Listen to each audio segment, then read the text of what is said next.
5, 6, 7 এই 3 দিন এই রাষ্ট্রীয় মেকানিজমে মিলিটারির মধ্যস্থতায় এমন কিছু হয়েছে যা অভ্যুত্থানকারীরা ভালো করে খেয়াল রাখতে পারে নাই।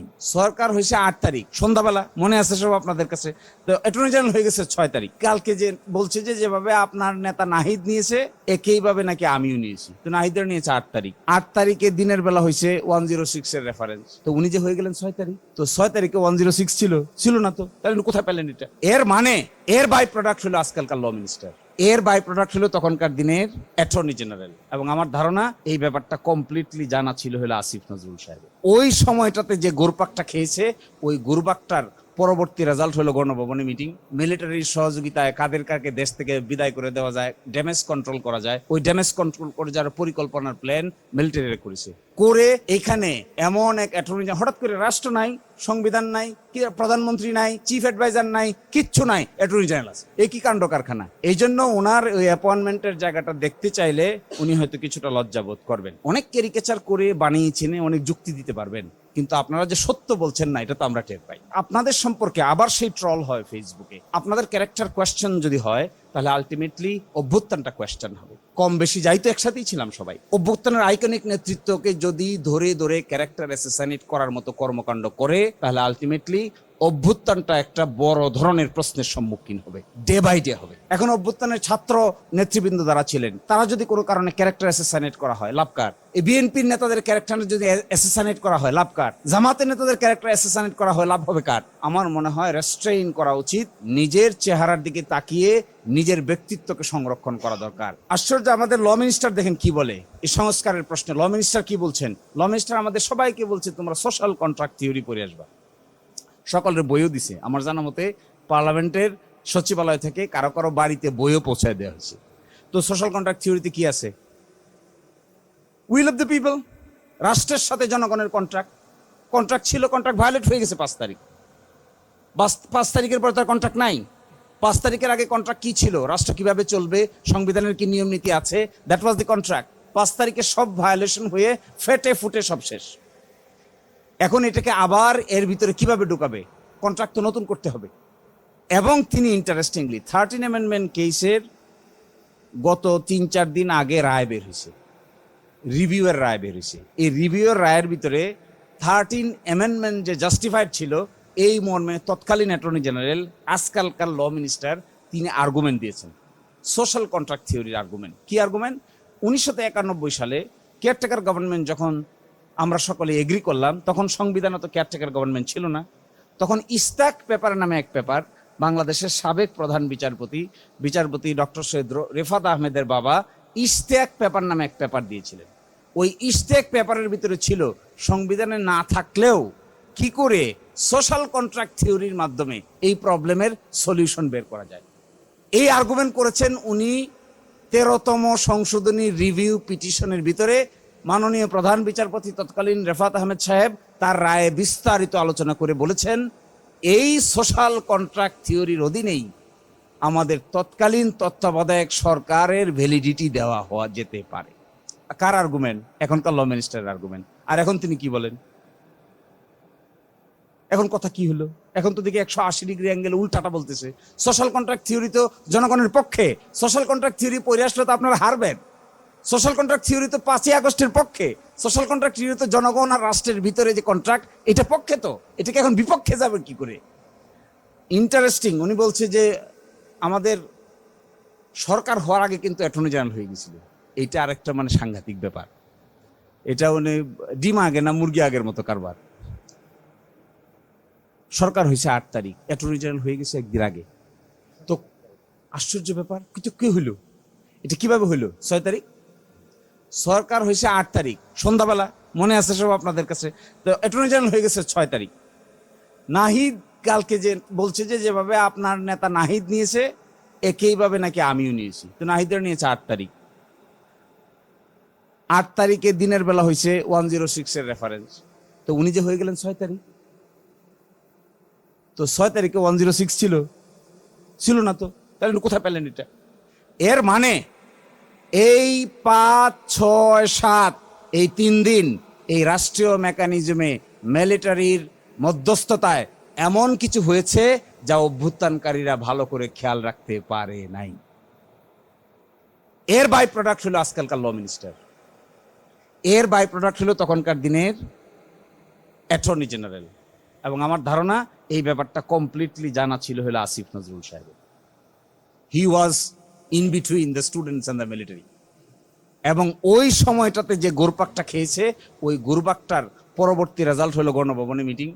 এইটার গোরপাকটাই হলো ওখানে গিয়া মিলিটারির সহযোগিতায় কাদের কাকে দেশ থেকে বিদায় করে দেওয়া যায়, ড্যামেজ কন্ট্রোল করা যায়, ওই ড্যামেজ কন্ট্রোল করে যারা পরিকল্পনার প্ল্যান মিলিটারিরা করেছে। করে এইখানে এমন এক অ্যাটর্নি, হঠাৎ করে রাষ্ট্র নাই, সংবিধান নাই, প্রধানমন্ত্রী নাই, চিফ অ্যাডভাইজার নাই, কিচ্ছু নাই, অ্যাটর্নি জেনারেল আছে। ওমা, এ কি কাণ্ড কারখানা! এই জন্য ওনার ওই অ্যাপয়েন্টমেন্টের জায়গাটা দেখতে চাইলে উনি হয়তো কিছুটা লজ্জাবোধ করবেন। পরবর্তী প্রশ্ন, গণভোটের বিধান কি সংবিধানে থাকতে হয়? এখন এসে আর্গুমেন্ট করছে গণভোট নাকি সংবিধানে নাই। তো গণভোট বিধান কি সংবিধানে থাকতে হয় নাকি? কি কুকাণ্ড করে রাষ্ট্র চালাইছেন আগে ভুলে গেছে। বিএনপির জন্ম হয়েছে একটা সামরিক শাসনের গর্ভ থেকে। যে গর্ভ থেকে বিএনপির জন্ম হয়েছে তারা এখন আমাদেরকে কনস্টিটিউশন শিখাচ্ছে। অনেকটা আশ্চর্যজনক কথা আমি মাঝে মাঝে ভাবি। দেখেন, 30 মে 1977 সালে গণভোট হয়। গণভোটের প্রশ্ন কি? 30 মে 77 সালের এই গণভোটের প্রশ্নটা কি? হ্যাঁ, প্রশ্নটা হলো রাষ্ট্রপতি major general Ziaur Rahman BU এবং তাহার অনুসৃত নীতি ও কর্মপন্থার প্রতি আপনার আস্থা আছে কি? হ্যাঁ অথবা না বলুন। 88% লোক হ্যাঁ বলেছে। কয়টা নীতি? কই সেই নীতি? এখন তো 4 প্রশ্নে 3 ঘন্টা লাগে, তখন নীতি পড়তে কত সময় লাগতো? একজন রাষ্ট্রপতির নীতি পর্যায়ে কারবারটা দেখেন। একজন রাষ্ট্রপতির নীতি কতগুলা? কি নীতি? কোন নীতি? কেউ জানে না তো। কেউ বলে 19 দফা, কেউ বলে নীতি, এর বাইরেও আরো অনেক কিছু আছে। আর এখন আমার সালাউদ্দিন ভাইয়ের 4টে মাত্র প্রশ্ন। ছাত্র অবস্থায় মনে হয় ভালো ছাত্র ছিল না। আমরা তো ভালো ছাত্র ছিলাম, সবসময় আমাদের 4 প্রশ্ন পড়তে, আমার ধারণা ফুয়াদ, আমি, তুষার, আমরা যারা আছি আমাদের 4 প্রশ্ন পড়তে 2 মিনিটের বেশি লাগবে না। কিন্তু আমার ভাইয়ের 4 প্রশ্ন পড়তে 3 ঘন্টা সময় লেগেছে। আমার মনে হয় আবার লেখাপড়া শুরু করা দরকার। এই নাই, তখন কি ছিল সংবিধানে গণভোট ছিল? আরে এরা এসে আমাদেরকে সবক দিচ্ছে সংবিধানে নাই, তো তখন কি ছিল? জিয়াউর রহমান সাহেব যখন গণভোটের আয়োজন করে তখন সংবিধানে গণভোট ছিল নাকি? সংবিধানে গণভোট এসেছে 1978 সালে। 1978 সালে সংবিধানে, তাও মার্শাল ল প্রক্লেমেশনের মাধ্যমে। মার্শাল ল জারি করে সংবিধানে কেটে ছিঁড়ে পোস্টমর্টেম করে সিজার চালিয়ে পছন্দ মতো ডাইনে বামে নিয়ে এই কাজ করে এখন আমাদেরকে এসে সবক শোনাচ্ছে কোনটা সাংবিধানিক আর কোনটা নাকি অসাংবিধানিক। এদের মুখে তো এগুলো মানায় না, এরা কেন এগুলো বলবে? এদের জন্ম প্রক্রিয়া কি দেখেন। নির্বাচন হয়েছে কবে? 18 ফেব্রুয়ারি 1979 সালের সামরিক আইনের অধীনে জাতীয় সংসদ নির্বাচন অনুষ্ঠিত হয়।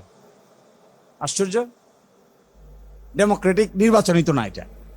সামরিক আইনের অধীনে বিএনপি সংসদের সংখ্যাগরিষ্ঠতা লাভ করে, তখন সামরিক আইনের অধীনে। 6 এপ্রিল 1979 সালে সন্ধ্যা 8টা থেকে সামরিক আইন প্রত্যাহার করে। 7 এপ্রিল 1979 সালে গেজেট প্রকাশের মাধ্যমে সামরিক আইন প্রত্যাহার কার্যকর হয়। তো ওনারা এসে আমাদেরকে এখন সংবিধান শিখাচ্ছে। আমি আর সময় নিব না, লাস্টের কথা, 133টি অধ্যাদেশ পড়ে এত রক্তক্ষরণ হচ্ছে। এভরি ডে কে মনে হয় এভরি মান্থ, প্রতিদিনকে মনে হয় একটা বছর। রাতে ঘুমানো যায় না তো। Such a nightmare, traumatic situation. জাতীয় মানবাধিকার কমিশনের আইনকে রিপিল করে দিচ্ছে, গুম প্রতিরোধ প্রতিকার অধ্যাদেশকে রিপিল করে দিচ্ছে, সুপ্রিম কোর্টের বিচারক নিয়োগ অধ্যাদেশকে রিপিল করে দিচ্ছে, সুপ্রিম কোর্ট থেকে পৃথক বিচার বিভাগীয় সচিবালয়ের সামনে সরকার ইচ্ছা পোষণ করিলে শব্দযোগ করে দিচ্ছে, ব্যাংক রেজলিউশন অর্ডিন্যান্স বাদ করে দিচ্ছে। ট্রমাটিক। দুর্নীতি দমন কমিশনের সংশোধনী অধ্যাদেশ 2025, যার মাধ্যমে সার্চ কমিটি করে দুর্নীতি দমন কমিশনের মহাপরিচালক নিয়োগ দিতে হবে, এই মর্মে যে বিধানটা বাদ করে দিচ্ছে। আশ্চর্য। তাইলে আপনি পুরাটাকে একসাথে দাঁড় করান, এগুলো সবগুলো বাদ দিলে কি হয়? কারণ মানবাধিকার কমিশনের চেয়ারম্যানকে পাওয়ার দেওয়া হচ্ছে, সেই কি পাওয়ার? তারা সো মোটো স্বতঃস্ফূর্তভাবে তদন্ত করতে পারবে, গুমের তদন্ত করতে পারবে। কারণ দিছে ডান দিকে, আমি হাসলাম পরে পরে, ডান দিকে দিছে গুম নামক অপরাধটার সাথে রাষ্ট্রের গুরুত্বপূর্ণ সংবেদনশীল ব্যক্তিবর্গ জড়িত তাকে মর্মে এই আইনটিকে ল্যাপস করে দেওয়া দরকার। আরে তার একটা আয়নাগর হবে তো। জাতীয় নোটে লিখছে সাইডে, জাতীয় মানবাধিকার কমিশনের প্রধান যিনি থাকবেন তাকে সরাইতে গেলে সুপ্রিম জুডিশিয়াল কাউন্সিলের সিস্টেম অনুযায়ী সরাইতে হবে, কাউকে হায়ার কাউকে ফায়ার করা যাবে না। বলছে এই বিধান যদি থাকে তাহলে সরকারের কোনো হস্তক্ষেপ থাকবে না, এই জন্য আইন বাতিল। দুর্নীতি দমন কমিশন বাতিল, মানবাধিকার কমিশন বাতিল, গুম কমিশন বাতিল, গুম প্রতিকার প্রতিরোধ অধ্যাদেশ বাতিল, সুপ্রিম কোর্ট সচিবালয় অধ্যাদেশ আন্ডার সাবসার্ভিয়েন্ট, সুপ্রিম কোর্টের বিচারক নিয়োগ অধ্যাদেশ নাই, আছে কি? তাহলে সমস্যাটা তো হলো শুধুমাত্র সংবিধানের ভিতরে আছে কি নাই, সমস্যা তো এই জায়গায় না। সমস্যা হলো যে কাজগুলো করা হয়েছিল ইন্টারিম গভর্নমেন্টের আমলে ক্ষমতার ভারসাম্য বজায় রাখার জন্য, ওনারা ক্ষমতার ভারসাম্যটা বজায় রাখতে চান না, ওনারা এটাকে অ্যাবসলিউটলি এক্সারসাইজ করতে চান। আসল কথাটা হলো এটা। ফলে এটা খুবই পেইনফুল আমাদের জন্য, ট্রমাটিক। আমরা যারা সময় দিয়েছি, কাজ করেছি এই সমস্ত অর্ডিনেন্সগুলোর সাথে, দেখেন এই অর্ডিনেন্সগুলো যখন হয়, আমার মনে আছে ল মিনিস্ট্রি প্রতিটা অর্ডিনেন্স ফ্রেম করার আগে 3-4টা ওয়ার্কশপের আয়োজন করেছে। আমরা অনেকেই পার্টিসিপেট করেছি এগুলোতে। ইভেন আজকালকার দিনের যিনি ল মিনিস্টার তিনিও পার্টিসিপেন্ট ছিলেন, আজকে বেমালুম সব ভুলে গিয়েছেন। তো আমার কথাটা হলো এটাই, আমার মনে হয় স্বপ্নটা নষ্ট হচ্ছে, হোপটা বিনষ্ট হচ্ছে, ফ্রাস্ট্রেশন গ্রো করছে, ইয়াং প্রজন্মের মানুষদের মধ্যে কনফিউশন বিল্ড আপ হচ্ছে। এই কনফিউশনটা কি আকারে আবার রাজনীতিতে হাজির হবে এটা এখনই বলার সময় হয় নাই। কিন্তু I am very afraid this type of political sagacity যদি কোনো নেতৃবৃন্দের থাকে, তাহলে এই নেতৃত্ব সম্পর্কে আমাদের আস্থা থাকবে না।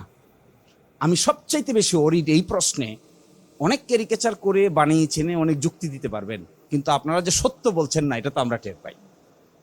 এই যে টের পাই, তাতে আপনাদের সম্পর্কে আবার সেই ট্রল হয় ফেসবুকে। আপনাদের ক্যারেক্টার কোয়েশ্চেন যদি হয়, তাহলে আলটিমেটলি অভ্যুত্থানটা কোয়েশ্চেন হবে। আমরা তো সবাই একসাথে ছিলাম, কম বেশি যাই তো একসাথেই ছিলাম সবাই। সেই জায়গাটায় অভ্যুত্থানের আইকনিক নেতৃত্ব কারা? অভ্যুত্থানের আইকনিক নেতৃত্বকে যদি ধরে ধরে ক্যারেক্টার অ্যাসাসিনেট করার মতো কর্মকাণ্ড করে, তাহলে আলটিমেটলি অভ্যুত্থানটা একটা বড় ধরনের প্রশ্নের সম্মুখীন হবে, ডে বাই ডে হবে। এখন অভ্যুত্থানের ছাত্র নেতৃবৃন্দ যারা ছিলেন, তারা যদি কোনো কারণে ক্যারেক্টার অ্যাসাসিনেট করা হয়, লাভ কার? এই বিএনপির নেতাদের ক্যারেক্টার যদি অ্যাসাসিনেট করা হয়, লাভ কার? জামাতের নেতাদের ক্যারেক্টার অ্যাসাসিনেট করা হয়, লাভ হবে কার? অন্যান্য যারা ভূমিকা রেখেছেন তাদের ক্যারেক্টার অ্যাসাসিনেট করলে লাভ হবে কার? ফলে আমার মনে হয় রেস্ট্রেইন করা উচিত, নিজের চেহারার দিকে তাকিয়ে নিজের ব্যক্তিত্বকে সংরক্ষণ করা দরকার, আর ডাবল স্ট্যান্ডার্ডের দিকে দেওয়া উচিত না। তাহলে অসম্মান সবার হবে, পরিণতি সবার একই রকম হবে। ধন্যবাদ সবাইকে।